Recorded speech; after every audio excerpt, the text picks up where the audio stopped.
नमस्कार। Just wealth पर आप सभी का स्वागत है। मैं अंबुज त्रिपाठी, जस्ट वेल्थ, जहां पर मैं कुछ नए इन्वेस्टमेंट आइडियाज के बारे में डिस्कस करता हूं जो आपके इन्वेस्टमेंट पर बेहतर रिटर्न दे सके। आज मैं इस वीडियो में आप सबसे ईटीएफ के बारे में डिस्कस करने वाला हूं। ईटीएफ यानी एक्सचेंज ट्रेडेड फंड। इस फंड के बारे में आज मैं आपको ये बताने वाला हूं कि ये फंड कैसे काम करता है, इस फंड में आपको क्यों इन्वेस्टमेंट करना चाहिए, इसके फायदे क्या हैं और नुकसान क्या है। ये सारी चीजें इस वीडियो में हम डिस्कस करने वाले हैं और ये देखेंगे कि हमें एक्सचेंज ट्रेड फंड में इन्वेस्ट करने से क्या फायदे होते हैं।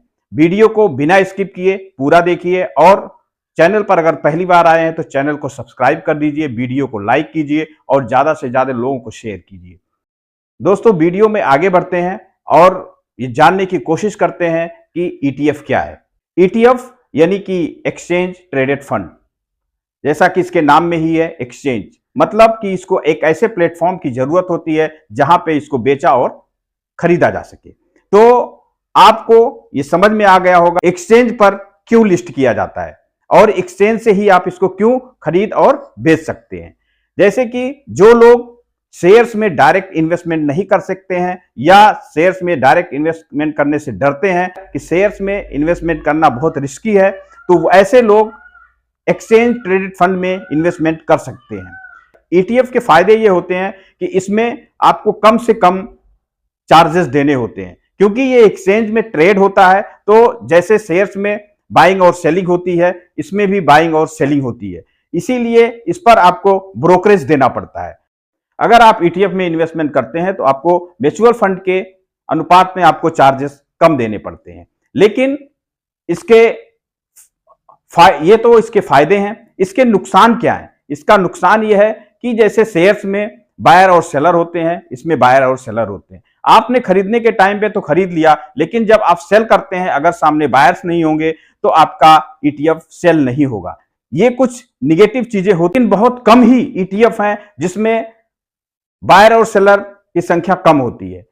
मैक्सिमम बायर मैक्सिमम सेलर इसमें रहते हैं, क्योंकि आजकल ईटीएफ बहुत ही पॉपुलर है, बहुत ही अच्छा रिटर्न भी दे रहा है, इसीलिए लोग ईटीएफ की तरफ भी जा रहे हैं। जो लोग डायरेक्ट शेयर मार्केट में या डायरेक्ट स्टॉक्स में इन्वेस्टमेंट नहीं करना चाहते हैं, वो ईटीएफ के माध्यम से इन्वेस्टमेंट करते हैं। ईटीएफ में आपको फायदे इसलिए ज्यादा हो सकते हैं क्योंकि वहां पे कंपनियां एक्सचेंज के डायरेक्ट स्टॉक्स में इन्वेस्ट करती हैं। जैसे मैं आपको निफ्टी और सेंसेक्स का एग्जांपल ले लेता हूं और उस निफ्टी और सेंसेक्स के एग्जांपल से आपको समझाने की कोशिश करता हूं कि जैसे निफ्टी में 50 स्टॉक्स होते हैं, उनका जो मूविंग एवरेज होता है वो निफ्टी का एवरेज होता है, ठीक है। और इसी प्रकार सेंसेक्स में जो 30 बड़ी कंपनियां होती हैं, उनका जो मूविंग एवरेज होता है वो सेंसेक्स का एवरेज होता है।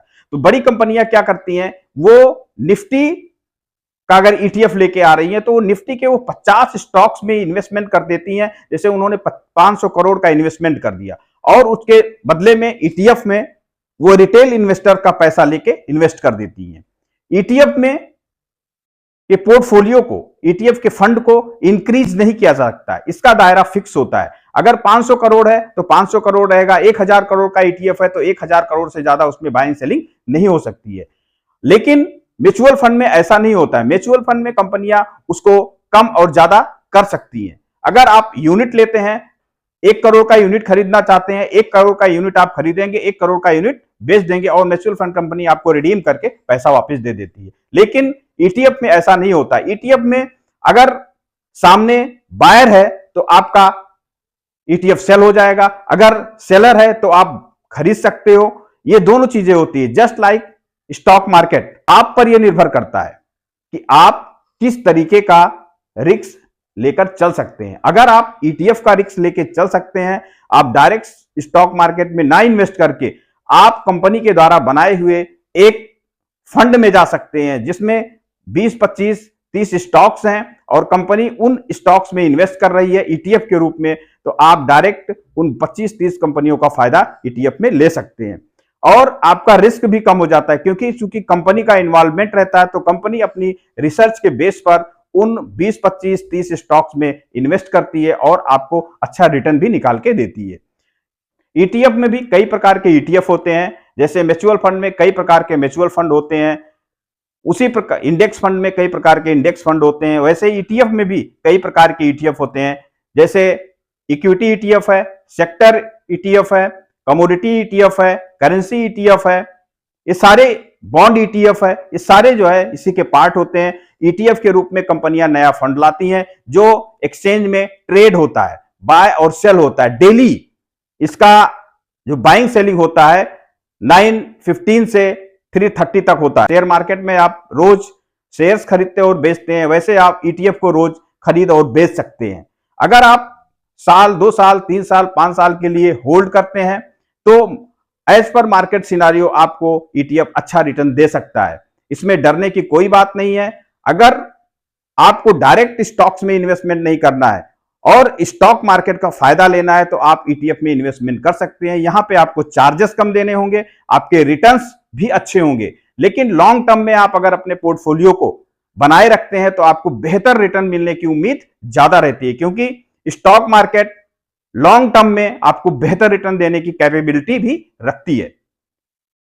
अगर वीडियो आपको पसंद आया हो तो वीडियो को ज्यादा से ज्यादा लोगों को शेयर कीजिए, और अगर आपका कोई अपना सवाल है आपके इन्वेस्टमेंट से जुड़ा, मेरे मोबाइल नंबर 9161755115 पर कांटेक्ट कर सकते हैं। आप मुझे just.wealth@gmail.com पर मेल कर सकते हैं। आप मुझे कमेंट करके भी सवाल पूछ सकते हैं। मिलते हैं अगले वीडियो में कुछ नई जानकारियों के साथ। तब तक के लिए धन्यवाद, नमस्कार।